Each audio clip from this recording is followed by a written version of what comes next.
حضرت ابو ہریرہ رضی اللہ عنہ فرماتے ہیں کہ رسول اللہ صلی اللہ علیہ وسلم نے فرمایا، 3 لوگوں کی دعا کبھی رد نہیں کی جاتی، روزے دار کی یہاں تک کہ افطار کر لے، عادل حکمران کی اور مظلوم کی دعا کو اللہ تعالیٰ بادلوں کے اوپر اٹھاتا ہے اور اس کے لیے آسمان کے دروازے کھول دیتا ہے، اور اللہ تعالیٰ فرماتا ہے، میری عزت و جلال کی قسم، میں ضرور تمہاری مدد کروں گا اگرچہ تھوڑے عرصے بعد کروں۔ آپ صلی اللہ علیہ وسلم نے فرمایا، 3 دعائیں رد نہیں کی جاتی، والد کی دعا اولاد کے لیے، روزے دار کی دعا اور مسافر کی دعا۔ ابو ہریرہ رضی اللہ عنہ بیان کرتے ہیں کہ رسول اللہ صلی اللہ علیہ وسلم نے فرمایا کہ اللہ تعالیٰ فرماتے ہیں، انسان کا ہر عمل اس کے اپنے لیے ہوتا ہے سوائے روزے کے کہ وہ میرے لیے ہے اور میں ہی اس کا بدلہ دوں گا۔ روزہ ایک ڈھال ہے، لہٰذا جب تم میں سے کسی کے روزے کا دن ہو تو نہ وہ بد کلامی کرے اور شور شرابہ، اور اگر کوئی گالم گلوچ یا لڑائی کرے تو وہ کہہ دے کہ میں روزے سے ہوں۔ قسم ہے اس ذات کی جس کے قبضہ قدرت میں محمد صلی اللہ علیہ وسلم کی جان ہے، روزے دار کے منہ کی بو اللہ کے نزدیک مشک کی خوشبو سے زیادہ عمدہ ہے۔ روزے دار کے لیے 2 خوشیاں ہیں، ایک جب وہ افطار کرتا ہے تو اسے خوشی حاصل ہوتی ہے، دوسرے جب وہ اپنے رب سے ملے گا تو اپنے روزے سے خوش ہوگا۔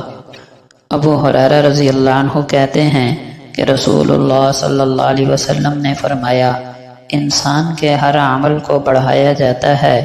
ہر نیکی کو 10 گنا سے 700 گنا تک، البتہ اللہ تعالیٰ فرماتے ہیں سوائے روزے کے کہ وہ میرے لیے ہے اور میں ہی اس کا بدلہ دوں گا، کیونکہ روزے دار میری وجہ سے اپنی شہوت اور اپنے کھانے پینے کو چھوڑ دیتا ہے۔ حضرت ابو امامہ باہلی رضی اللہ عنہ کہتے ہیں کہ میں نے رسول اللہ صلی اللہ علیہ وسلم سے کہا، اے اللہ کے رسول، مجھ کو کسی ایسے کام کا حکم فرما دیجئے جس سے اللہ مجھے فائدہ پہنچائے۔ آپ نے فرمایا، تم روزہ رکھنے کو لازم پکڑ لو، کیونکہ اس جیسا عمل کوئی نہیں۔ حضرت سہل بن سعد رضی اللہ عنہ روایت کرتے ہیں کہ نبی اکرم صلی اللہ علیہ وسلم نے فرمایا، جنت میں ایک دروازہ ہے جس کو ریان کہتے ہیں، قیامت کے دن اس دروازے سے روزے دار ہی داخل ہوں گے، ان کے علاوہ کوئی اور اس سے داخل نہیں ہوگا۔ کہا جائے گا کہ روزے دار کہاں ہیں؟ وہ لوگ کھڑے ہوں گے، اس دروازے سے ان کے سوا کوئی داخل نہ ہو سکے گا، اور جب وہ داخل ہو جائیں گے تو وہ دروازہ بند کر دیا جائے گا اور اس سے کوئی داخل نہ ہوگا۔ عبداللہ ابن عمرو رضی اللہ عنہ سے روایت ہے کہ نبی اکرم صلی اللہ علیہ وسلم نے فرمایا، روزہ اور قرآن قیامت کے دن بندے کے لیے شفاعت کریں گے۔ روزہ کہے گا، اے میرے رب،